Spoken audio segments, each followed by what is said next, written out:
దివంగత మాజీ ముఖ్యమంత్రి ఎన్టీఆర్ సినీ జీవితం ప్రారంభించి 75 ఏళ్లు పూర్తవుతున్న సందర్భంగా ఈ నెల 14న విజయవాడలో వజ్రోత్సవ వేడుకలు నిర్వహించేందుకు ఎన్టీఆర్ లిటరేచర్ కమిటీ ఏర్పాట్లు చేస్తుంది.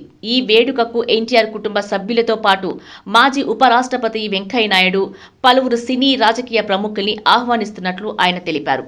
విజయవాడలో వజ్రోత్సవాలు నిర్వహించాక ఇదే తరహాలో విశాఖపట్నం, తిరుపతి, చెన్నై, కర్ణాటకలో కూడా ఎన్టీఆర్ వజ్రోత్సవ వేడుకలు నిర్వహించబోతున్నారు. అలాగే హైదరాబాద్లో త్వరలో ఎన్టీఆర్ పేరుతో మ్యూజియం ఏర్పాటు చేసేందుకు ప్రయత్నాలు జరుగుతున్నట్లు literature committee chairman TD Janardhan వెల్లడించారు. అయితే వీటి సంగతి ఎలా ఉన్నా ఎన్టీఆర్ కుటుంబ సభ్యులంతా హాజరు కాబోతున్న ఈ కార్యక్రమానికి ఆయన మనవడు జూనియర్ ఎన్టీఆర్ను ఆహ్వానిస్తారా లేదా అనే ఉత్కంఠ నెలకొంది. గతంలో నిర్వహించిన ఎన్టీఆర్ శత జయంతి ఉత్సవాలతో పాటు పలు కార్యక్రమాలకు జూనియర్ ఎన్టీఆర్కు ఆహ్వానం అందకపోవటమో లేక అందినా ఆయన రాకపోవటమో జరిగింది.